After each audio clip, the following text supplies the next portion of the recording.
Okay. So the two sources of this are there: institutional sources, non-institutional sources, and the institutional sources. Non-institutional sources, just see in your books. These are the money lenders, relatives, traders, and commission agents, and the rich landlords. यानी कि जो सरकार की तरफ से नहीं है, किसी इंस्टीट्यूशन में बाइंड नहीं है, उसको हम बोलते हैं नॉन इंस्टीट्यूशनल सोर्सेज. जैसे कि रिश्तेदार हैं, फ्रेंड्स हैं. ऐसा नहीं कि वो लोग ब्याज नहीं देते, इंटरेस्ट देते हैं, पर वो दे देते हैं पैसा. और साथ में ट्रेडर्स और कमीशन एजेंट्स, यानी कि जो लोग जैसे कि आपसे सामान लेते हैं, आपसे बिजनेस करते हैं, आप तो वो आपको उधार भी दे. जैसे आपने कहा कि मेरी फसल आ जाएगी, मुझे अभी के लिए उधार दे दीजिए, तो वो आपको उधार देगा. बदले में क्या होगा कि आपसे सामान सस्ता खरीदेगा.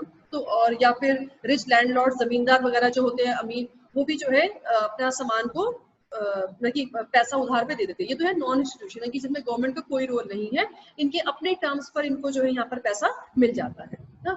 और दूसरा आता है इंस्टीट्यूशनल सोर्सेज. इंस्टीट्यूशन मतलब होता है बेटा ऐसे सोर्सेज जो कि गवर्नमेंट के द्वारा स्टार्ट किए गए हैं, या कोई भले ही प्राइवेट ऑर्गेनाइजेशन है, लेकिन इनका प्रॉपर जैसे लाइसेंसिंग है, प्रॉपर जैसे इनके रेट्स चलते हैं, रेट ऑफ इंटरेस्ट के, कोई एक्सप्लॉयटेशन नहीं है, लोन हिसाब से जितना इनको चाहिए उसके हिसाब से लोन मिल जाता है. एक्सप्लॉयटेशन नहीं होगा कि यहाँ पे इनकी जमीन हड़प लेंगे, इस तरीके से कोई भी इनके साथ प्रॉब्लम फेस नहीं होगी इंस्टीट्यूशनल में. लेकिन जो नॉन इंस्टीट्यूशनल है वहाँ पे इनको प्रॉब्लम फेस करनी पड़ सकती है.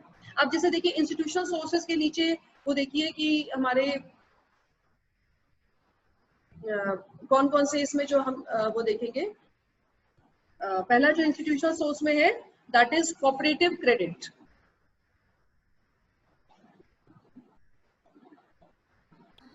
मैम. हाँ जी बोलो. मैम ये जैसे नॉन इंस्टीट्यूशनल सोर्सेज हैं, अगर ये जो बंदा है जिसने पैसे लिए हैं वो बेड डेप्ट हो जाता है, तो ये तो मतलब उसकी प्रॉपर्टी पे को आप कह रही हो उससे ले लेते हैं. नहीं, लेकिन अगर इंस्टीट्यूशनल में भी सेम केस, नहीं बेटा, तो फिर ये इंस्टीट्यूशनल कैसे रिकवर करते हैं? ऐसा करते हैं ना, जैसे कि आपने कोई चीज अपनी मॉर्गेज रखी है, आपने कोई चीज गिरवी रखी है, तो फिर उसका ऑक्शन होता है. सुना होगा आप लोगों ने, बोली लग रही है ना. बैंक्स में आप जाएंगे तो आपको पता चलेगा कि भैया ये इसका ये बंदा अपनी इंस्टॉलमेंट पे नहीं कर पा रहा है, लोन की किस्त नहीं पा रहा है, अब इसको अपनी जमीन बेचनी पड़ेगी. तो वो तो क्या करते हैं, लैंडलॉर्ड्स पूरी की पूरी जमीन हड़प लेते हैं, बदले में तो कुछ देते नहीं. लेकिन ये क्या करते हैं, जो बैंक्स वाले होते हैं, जो भी चीज मॉर्गेज रखी हुई है उसकी बोली लगाई जाती है. जितने का वो सामान बिक गया, अच्छे रेट पर बिक जाता है, जितने का वो सामान बिक गया उसमें से वो अपनी रकम वसूल लेते हैं और बाकी बची हुई उस पर्टिकुलर इंडिविजुअल को मिल जाती है. ये फर्क होता है इंस्टीट्यूशनल और नॉन इंस्टीट्यूशनल में. नॉन इंस्टीट्यूशनल में तो क्या होगा कि वो आपके उसमें से कुछ आपको देंगे ही नहीं आपका हिस्सा. हाँ. और इंस्टीट्यूशनल में क्या होगा कि आपकी चीज की ऑक्शन लगेगी, जितना आपको जरूरत है जितना वो अपनी अमाउंट निकाल लेगा बैंक, बाकी जो है वो उनको साथ में आपको पैसा वापस हो जाएगा. ये फर्क होता है. Understood Harshman? Understood? Yes ma'am, yes. Now first is now cooperative credit. Okay, तो कोऑपरेटिव क्रेडिट क्या है? The primary objective of the cooperative credit is to liberate the Indian peasant from the clutches of the money lenders. ये क्या होता है? छोटे मोटे loan देने के लिए, छोटे मोटे खर्चों के लिए, जैसे बीमारी के लिए चाहिए, किसी की डेथ के लिए चाहिए, कोई मर गया तभी तो खर्चा तो चाहिए ना. तो उसके उस समय पर जो कोऑपरेटिव क्रेडिट होते हैं वो लोन अवेलेबल कराते हैं. और ये मेनली जो लोन अवेलेबल कराते हैं वो उसके लिए कराते हैं ताकि जो ये मनी लेंडर्स के चंगुल से बच सके, उनके क्लचेस से बचाने के लिए कोऑपरेटिव क्रेडिट सोसाइटीज को सेटअप किया है गवर्नमेंट ने. दूसरा यहाँ पे आता है that is the land development bank. यहाँ पे ये जो सेकंड है आपका that is the land development bank. इसमें क्या है बेटा कि the land development bank what happens कि इनको जो है अपनी जमीन के ऊपर लोन मिलता है. जो भी इनकी जमीन है अगर उसको वो मॉर्गेज रखते हैं तो इनको जो है काफी लॉन्ग टर्म का लोन जो है मिल जाता है.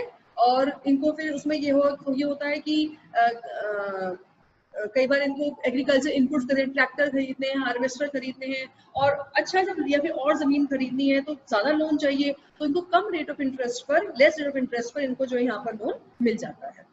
Next is the commercial credit. Okay.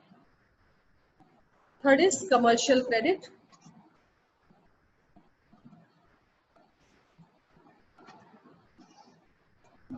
In the commercial credit, what happens? Initially, commercial banks played a marginal role in advancing loans.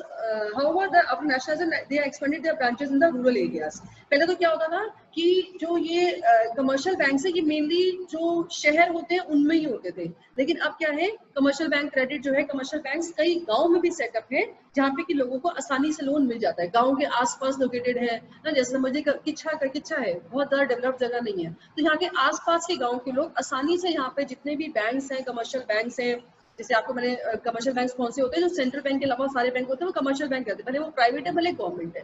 तो जो ये कमर्शियल बैंक है, OBC, PNB, state bank, Baroda, ICICI, HDFC, तो ये जितने भी बैंक्स हैं ये लोन अवेलेबल करा देते हैं। और जो गांव के पास में होते हैं तो ये खासकर कमर्शियल बैंक्स ऐसी जगह पे सेटअप करे जाते हैं ताकि वहां पे गांव के लोग भी आसानी से लोन ले सके। फोर्थ यहाँ पे आता है बेटा, this is next is the regional rural banks.